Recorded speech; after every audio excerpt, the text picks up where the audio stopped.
Ticket కొనుక్కొని ఫ్యామిలీతో రైలులో ప్రయాణిద్దామనుకున్న వ్యక్తికి అక్కడ ఉన్న పరిస్థితి చూసి కంగుతిన్నారు. దీనిని ఆయన రైల్వే అధికారులకు చేరే వరకు షేర్ చేసి నాకు సహాయపడండి అని వేడుకుంటున్నారు. ఇది ప్రతిష్టాత్మకంగా ప్రవేశపెట్టిన అమృత భారత్ రైలులో దుస్థితి. ఇదేమి జనరల్ బోగి కాదు, స్లీపర్ కోచ్ లో పరిస్థితి. రేణిగుంట నుండి వైజాగ్ వచ్చే ఈ ట్రైన్లో రాత్రి బయలుదేరి అభయంకరమైన స్థితిలో అర్ధరాత్రి వేళ నెల్లూరు స్టేషన్ లో గత్యంతరం లేక దిగిపోవాల్సి వచ్చింది. టీసీ వచ్చి ఎవరైతే రిజర్వేషన్ చేయించుకున్నారో వాళ్ళ టికెట్లు వెరిఫై చేసి ఆ లోపల ఉన్న టికెట్లు లేని ఏ ఒక్కరిని లేదా స్లీపర్ లో ప్రవేశించిన ఆ ప్రయాణికులను ఎవరిని ప్రశ్నించలేదు. కనీసం వాళ్లకు కేటాయించిన సీట్ల వారిని కూర్చోమని కూడా అక్కడ అడ్డదిడ్డంగా ప్రవేశించిన ఏ ప్రయాణికులకు సూచించలేదు. ఇలాంటి అప్రతిష్టకరమైన పరిస్థితిని రైల్వే బోర్డు సరిదిద్దాలి. ఆ ట్రైన్ లో ప్రయాణించిన ఆడపిల్లలంతా భయంతో వణికిపోయారు.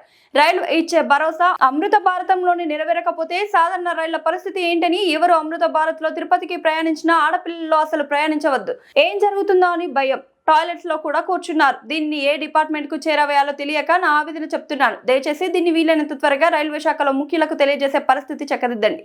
ఒకసారి చూపిద్దాము అమృత భారత్ రైల్వే ఎంత వరస్ట్గా ఉంది రైల్వే డిపార్ట్మెంట్ అని చెప్పి అతి భయంకరంగా ఉంది. ఆడపిల్లలతో రైలు ఎక్కి కనీసం కూడా ప్రయాణించడం దౌర్భాగ్య స్థితిలో ఉంది. ఇది మన భారత నరేంద్ర మోడీ అమృత భారత్ యొక్క పరిస్థితి. మా సీట్లు వదులుకొని మళ్ళీ మేము వేరే ట్రైన్కి ఆశ్రయించవలసి వచ్చింది.